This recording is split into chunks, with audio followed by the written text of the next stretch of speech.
touch, I could with just one touch, I could feel my body giving. Assalamualaikum warahmatullahi wabarakatuh. Halo guys, kembali lagi sama saya Nuraini. Di sini saya akan mengerjakan soal fisika tentang bab gerak. Tapi saya hanya membahas 2 soal saja ya teman-teman. Yuk simak videonya. Jadi, yang pertama saya akan membahas gerak lurus berubah beraturan. Apa itu gerak lurus berubah beraturan?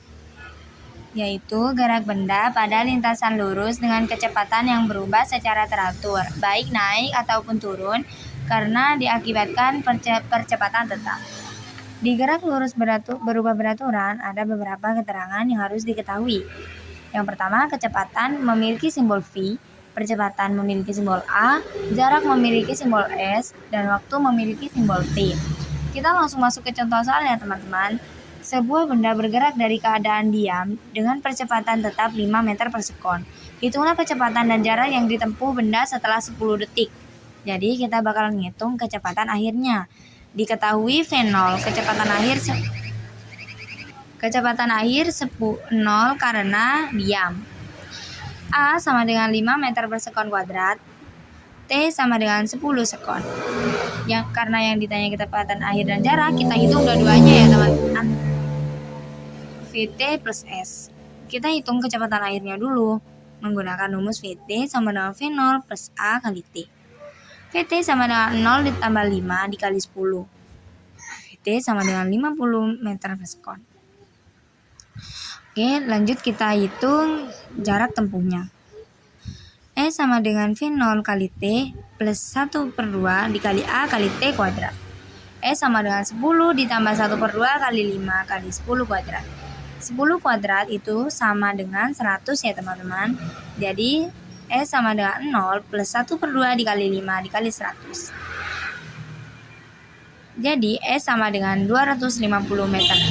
Jadi jawabannya adalah kecepatan akhirnya memiliki nilai 50 meter per sekon, jarak tempuhnya memiliki nilai 250 meter.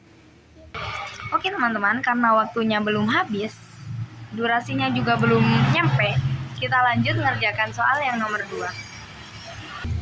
Jadi soal yang nomor 2 itu ada gerak jatuh bebas. Gerak jatuh bebas itu tidak menggunakan kecepatan awal sama sekali, akan tetapi menggunakan gravitasi bumi yang dikira-kirakan dengan 10 meter per sekon kuadrat. Apa itu gerak jatuh bebas? Gerak jatuh bebas adalah gerak lurus berubah beraturan arah vertikal ke bawah yang hanya dipengaruhi oleh gaya gravitasi tanpa kecepatan awal. Kita langsung masuk ke contoh soal ya teman-teman. Yang pertama, sebuah benda jatuh bebas dari ketinggian 20 meter. Berapakah waktu yang dibutuhkan benda untuk sampai ke tanah? Ini udah jelas banget ya teman-teman apa yang ditanya, apa yang diketahui. Yang diketahui adalah H. H adalah ketinggian. H sama dengan 20. V0 sama dengan 0. G sama dengan 10 meter per sekon kuadrat. Yang ditanya adalah waktu bendanya ya teman-teman. Jadi kita bahas menggunakan rumus H sama dengan 1/2 dikali G kuadrat. H-nya sama dengan 20. 20 sama dengan 1/2 dikali 10 dikali T kuadrat. 20 sama dengan 5 dikali T kuadrat. Karena T kuadrat karena di sini yang ditanya T, yakni tidak diketahui nilainya, maka pindah ruas menjadi pembagian karena T-nya perkalian. T kuadrat sama dengan 20 dibagi 5. T kuadrat sama dengan 4. 4 pun pindah ruas teman-teman. T sama dengan 4/2. Jadi T-nya sama dengan 2. Jawabannya adalah 2 detik. Oke, karena di sini belum habis ya teman-teman durasinya. Saya akan membahas tentang bab gerak. Bab gerak sebenarnya dibagi menjadi 3. Bab gerak lurus beraturan, bab gerak lurus berubah beraturan, dan juga bab gerak vertikal.